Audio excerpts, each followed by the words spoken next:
Kembali lagi belajar matematika peminatan untuk kelas 12 semester pertama mengenai limit fungsi di bagian pertama. Jadi untuk limit fungsi itu materi di bab 1 untuk kelas 12 semester 1 matematika peminatan. Nah, limit fungsi itu dibagi menjadi dua pokok bahasan. Yang pertama adalah limit fungsi trigonometri di satu titik. Kemudian yang kedua, limit di ketakhinggaan. Di sini kita akan bahas satu persatu mengenai limit fungsi trigonometri di suatu titik. Nah, sebelum itu kita harus mengetahui apa sih konsep limit fungsi trigonometri tersebut. Limit fungsi trigonometri memuat fungsi trigonometris sebagai fungsi yang dikenai operasi limit.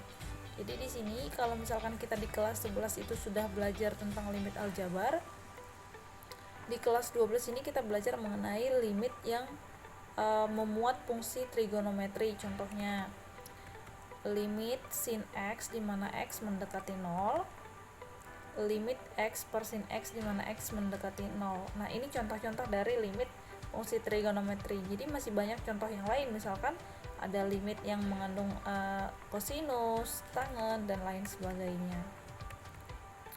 Kemudian yang kedua itu mengenai nilai limit fungsi trigonometri.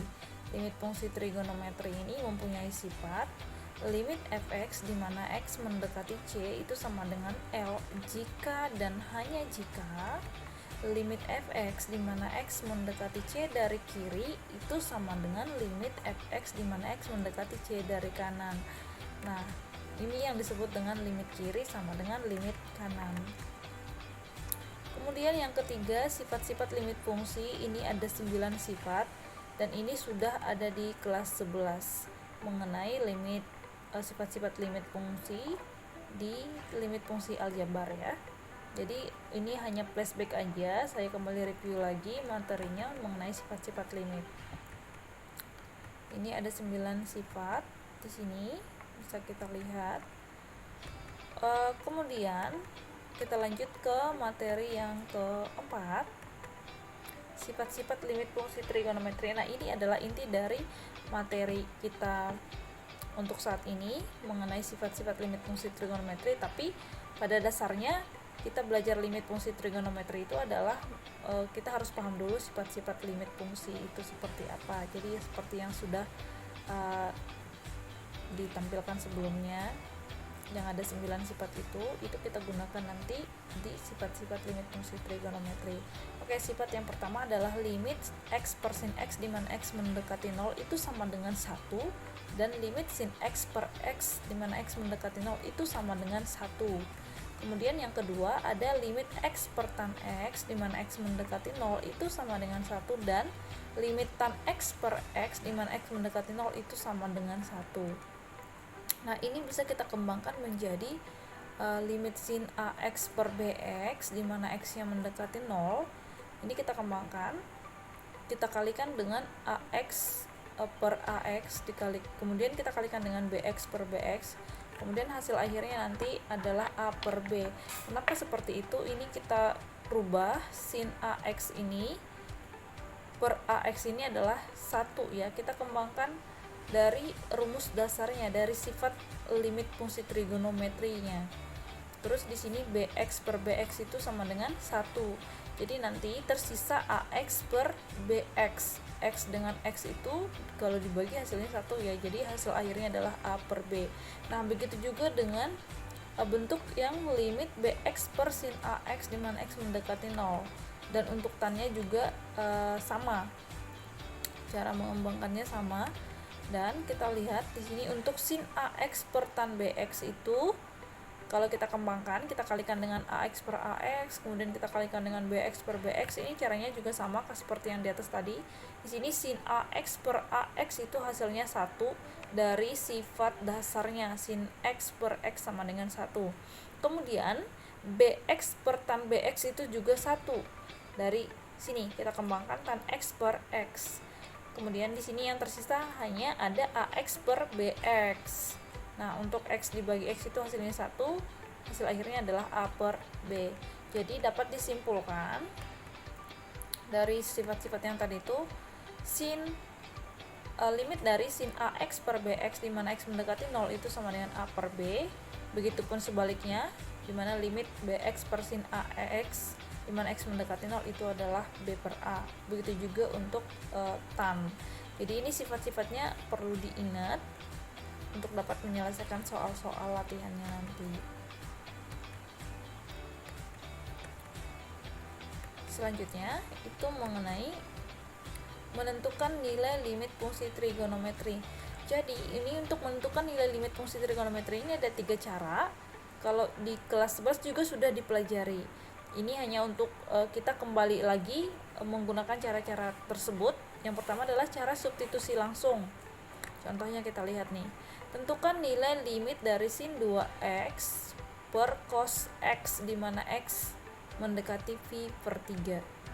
Kalau dengan cara substitusi langsung, artinya x-nya kita langsung substitusi menjadi pi per 3 ya.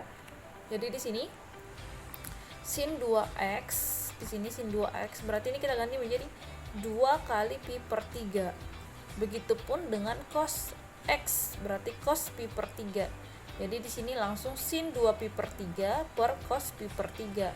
Sin dari 2 pi per 3 hasilnya 1 per 2 akar 3 per cos dari pi per 3 itu 1 per 2. Hasilnya adalah akar 3. Siapa tahu masih ada yang bingung, di sini kita tampilkan lebih detailnya. Sin 2 pi per 3 itu langsung tadi di sini ya 1 per 2 akar 3 itu dari mana? Ingat nilai pi itu adalah 180. Berarti di sini sin 2 pi artinya sin 2 kali 180 per 3. Begitupun dengan cosnya. Cos pi per 3 berarti cos 180 derajat per 3. Kemudian di sini 180 dibagi 3 hasilnya 60 ya. Jadi di sini tersisa sin 2 kali 60. Kemudian untuk cosnya 180 dibagi 3 60. Kemudian kita lanjut dengan sin 2 kali 60 120 per cos 60. Sin dari 120 1 per 2 akar 3, cos dari 60 1 per 2. Kita bagi hasilnya akar 3. Jadi di sini cara substitusi langsung dapat digunakan untuk menentukan nilai limit fx per gx di mana x mendekati a jika x sama dengan a merupakan anggota domain fungsi fx. Itu adalah cara yang pertama. Lalu cara yang kedua adalah cara faktorisasi. Kita lihat bentuk soalnya. Tentukan nilai limit 1 dikurang sin x per cos kuadrat x di mana x mendekati pi per 2. Kalau misalkan kita substitusi langsung, artinya x-nya kita ganti dengan pi per 2. Ya kan? Jadi di sini 1 dikurang sin pi per 2 berarti sin 180 dibagi 2, sin 90 sama dengan 1. Cos kuadrat pi per 2 hasilnya 0. Jadi di sini 1 dikurang 1 per 0 pangkat 2 itu hasilnya 0 per 0. Dan ini merupakan nilai tak tentu. Jadi andaikan soalnya nanti kita kerjakan dan hasilnya menghasilkan nilai tak tentu, berarti kita harus coba cara yang lain selain substitusi sebelumnya. Oke, jika substitusi menghasilkan nilai tertentu, berarti kita harus menggunakan alternatif dengan mengubah bentuk fungsi trigonometrinya. Ada yang perlu kita ubah di sini 1 dikurang sin x per cos kuadrat x ini, cos kuadrat x di sini kita ubah menjadi 1 dikurang sin kuadrat x. Ya, ini bentuk fungsi diubah. Jadi bentuk fungsi cosnya kita ubah menjadi sin. Kemudian 1 dikurang sin kuadrat x di sini sebagai penyebutnya itu kita difaktorkan ya. Itu merupakan faktor dari sin kuadrat 2x itu adalah 1 dikurang sin x dikalikan dengan 1 ditambah sin x. Oke, ini bentuknya difaktorkan. Kemudian di sini tersisa 1 per 1 ditambah sin x. Kenapa? Karena di sini ada faktor yang sama dihilangkan atau faktorisasi. Jadi langsung kita bagi nih 1 dikurang sin x dibagi 1 dikurang sin x hasilnya 1 kan. Jadi di sini tersisa 1 per 1 ditambah sin x. Nah, Kalau sudah bentuknya seperti ini, baru boleh kita substitusi dengan nilai x-nya itu sama dengan pi per 2. Jadi di sini nanti sin x ini kita ganti x-nya menjadi pi per 2. Kita lihat hasilnya. 1 per 1 ditambah sin x, berarti sin pi per 2. Sin 180 dibagi 2, sin 90. Hasilnya 1.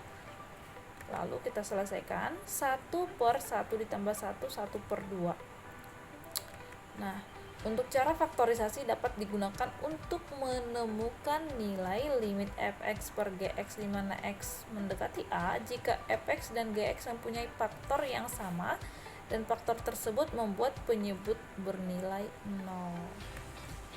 Itu cara yang kedua. Lalu cara yang ketiga, menggunakan sifat-sifat limit fungsi trigonometri. Sifat-sifatnya yang tadi sudah kita bahas. Kita lihat bentuk soalnya. Tentukan nilai limit min 2 sin x tan x per x pangkat 2 di mana x mendekati 0.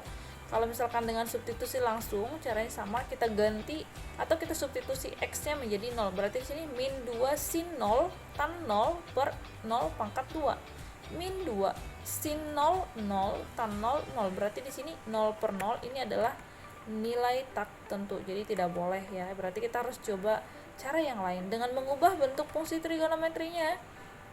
Min 2 sin x tan x per x pangkat 2 itu dimana x-nya mendekati 0. Nilai limitnya seperti apa di sini? Kita jabarkan. Kita jabarkan min 2. Sorry, ini bukan kurang ya. Tapi kali di sini. Sin x per x dikalikan dengan tan x per x. Jadi di sini min 2 dikalikan dengan ini sin x per x di sini adalah hasilnya 1 dan tan x per x di sini hasilnya 1. Jadi ini tadi bukan kurang tapi kali. Itu ada kesalahan teknis. Nah, ini gunakan sifat limit dari sin x per x di mana x mendekati 0 sama dengan 1 dan limit tan x per x di mana x mendekati 0 sama dengan 1. Setelah kita gunakan itu, berarti di sini limit dari sin x per x di mana x mendekati 0 itu hasilnya 1 dikali ini juga hasilnya 1. Min 2 dikali 1 dikali 1. Hasilnya min 2. Oke. Jadi sifat-sifat limit fungsi trigonometri dapat digunakan untuk menentukan nilai limit fungsi. Caranya, fungsi trigonometri tersebut diubah sehingga memuat bentuk sifat-sifat limit fungsi trigonometri yang tadi, x per sin x per x per tan x atau tan x per x, agar sifat-sifat limit fungsi trigonometri tersebut dapat digunakan. Oke. Selain itu, untuk menyelesaikan soal-soal yang bentuknya limit fungsi trigonometri ini, kita perlu mengingat kembali identitas trigonometri. Jadi di sini ada beberapa identitas trigonometri yang kita muat. Sin kuadrat x ditambah cos kuadrat x itu sama dengan 1.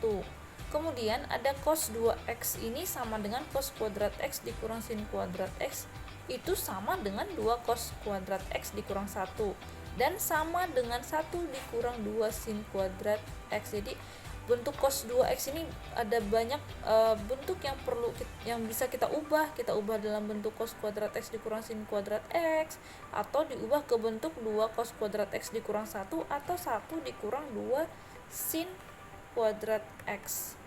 Nah, yang ketiga itu 1 ditambah cos 2x itu sama dengan 2 cos kuadrat x. Selanjutnya 1 dikurang cos 2x itu sama dengan 2 sin kuadrat x.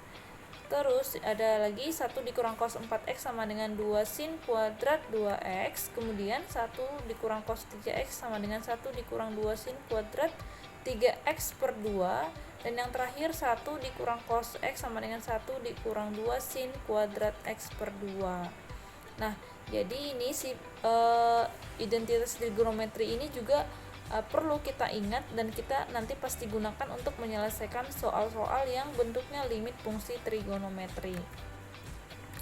Oke, kita lihat contohnya. Tentukan nilai dari limit 1 dikurang cos kuadrat 4x per 2x tan 2x di mana x mendekati 0. Nah, ini kan ada cos kuadrat 4x. Jadi nanti kita ubah ke bentuk identitas trigonometri yang tadi. Kita lihat penyelesaiannya. Nah, di sini cos kuadrat 2x di sini kita ubah menjadi 1 dikurang 2 sin kuadrat 2x. Kenapa kita harus mengubahnya? Agar ini fungsi-fungsi trigonometri ini kita kembalikan ke sifat-sifat limit fungsi trigonometri yang sebelumnya.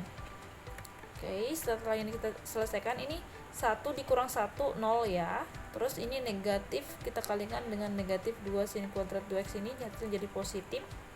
Oke, yang penyebutnya masih tetap. Kemudian sin kuadrat 2x ini itu adalah perkalian dari sin 2x dikali sin 2x. Nah, kita jabarkan seperti ini.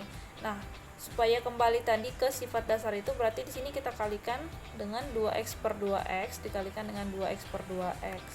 Oke, sin 2x dengan 2x itu bisa kita bagi 1 ya hasilnya. Kemudian sin 2x dengan 2x 1 juga. Ada 2x per sin 2x itu 1 juga hasilnya. Kemudian 2x per 2x hasilnya 1 ya. Dan hasil akhirnya di sini adalah 2. Oke. Demikian untuk pemaparan materi mengenai limit fungsi trigonometri di satu titik ya. Terima kasih sudah menonton video ini untuk mengikuti pembelajaran mengenai limit fungsi trigonometri.